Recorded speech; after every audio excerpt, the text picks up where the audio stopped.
Hello everybody, welcome to another video. Today I'm going to be talking about everything that I read in 2022 in October and November. Yes, we are almost done with my wrap up for the year, and next will be my first, on time monthly wrap up, December. But for now, we'll do October and November. So the first book that I read in October was called Seashells, Spells, and Caramels. It was free, I think, on Kindle, and I was just in the mood for something really light and maybe a little bit of romance, just like something light. And it was supposed to be about a baking contest, a magical baking contest, basically. And that sounded really interesting and really fun and cute to me. And so I gave it 4 stars. It was really fun and really cute. So I had a great time with that. The second book that I read in October was called Black Arts, Tarts, and Gypsy Cards. It was the second book in that series that I got before. I got the rest of the series for 99 cents.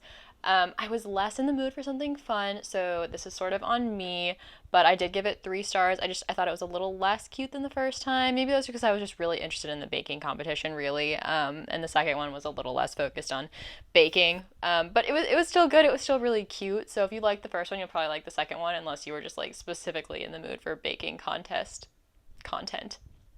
The third book that I read in October was called Small Towns, Big Rumors. It was also free on Kindle, and again, I was still in the mood for something light and like a romance, so I picked this book up, and at first I really liked it. I thought the premise sounded really interesting. It's basically this girl, she goes to a party in college right after she's broken up with her long-term high school boyfriend, and then, I don't know if it's a spoiler or not, but there are consequences later on, and she ends up kind of in this small town, and there might be a love interest, and it sounded really cute, so I was like, okay, I'm gonna read this. And I really liked the writing and I really liked the primary romance, but I only gave it 3 stars because I really didn't like the love triangle and kind of the cheating, even though some people would say it wasn't. I definitely felt like it was.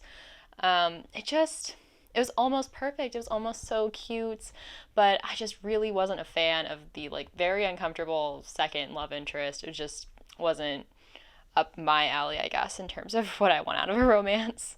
The fourth book that I read in October was called Night Season. I'm showing you the back because, again, the cover is, a little explicit. I really liked that this book actually ended up following a different main character than the first few. We had seen more from her perspective in the last book. This book was fully her perspective, even more so.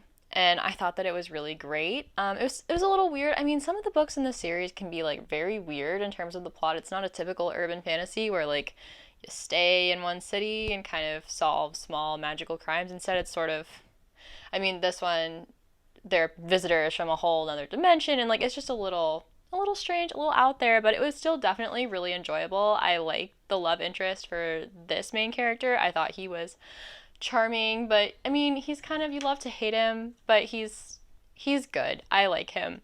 So yeah, 4 stars for me. The last book that I read in October was Six Crimson Cranes by Elizabeth Lim. I gave this book 4.5 stars. I thought it was just so adorable. I liked the changing of the traditional fairy tale to cranes. I thought that was very cute, very clever. I liked how additional elements were added into the story, and I also liked how it wasn't as depressing as certain other retellings of this. And I really liked the whimsy and the magic and just the vibes. I also thought the romance was just so cute, and I really liked it. I also liked some of the unexpected changes to the story. You'll know what I'm talking about if you've read it. So yeah, a great read.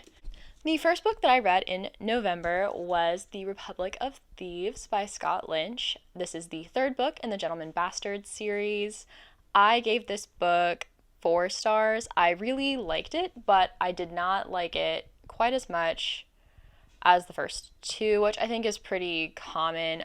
This one follows a little bit less of an overarching plot that is big and full of plotting from Locke and Jean, and is more sort of things kind of happen to them and they try to kind of cleverly get around it, but it's a little bit more focused on the characters and some of their past relationships than some big whimsical heist, I guess. In fact, the latter part of the book with the heisting, sort of just gets glossed over. Like, we don't really get to appreciate Locke and Jean's, like, genius in the same way. They just sort of, pull a couple of tricks, but it's not on the same scale as in the other books.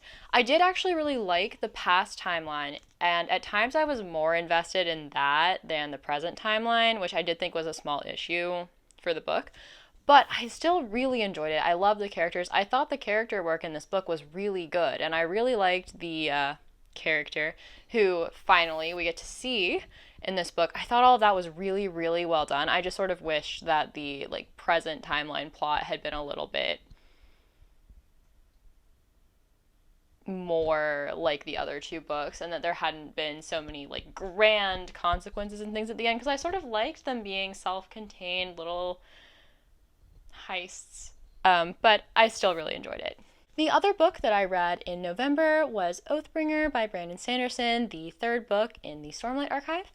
I gave this book 4.5 stars. I really, really enjoyed it. I will say I did pause after the first part for like a month, maybe two, just because I was not as interested from the beginning in this book. Now, that wasn't because it was bad, it was just because it was a little bit slow, and I wasn't really in the mood for something slow. As you could see through my October reading, I just wanted something like light and quick and fun. So I did put this down for a little while, and that definitely helped because when I came back, I was in much more of a mood for longer, more epic fantasy again. The start is slow. It's really slow. That's why I took off 0.5 stars. It was a lot. But once it got going, I really, really enjoyed this book. I thought it was great. I loved returning to all of the characters. I liked Adolin so much in this book. So yeah, it was great. It was really fun. And like I said, the slow start, I mean, it's okay. I accepted it. I moved on, and then it was wonderful. And not that the beginning was terrible. It was pretty good. It was just slow. So, 4.5 stars. And that is everything that I read in October and November in 2022. So thank you so much for watching. Bye.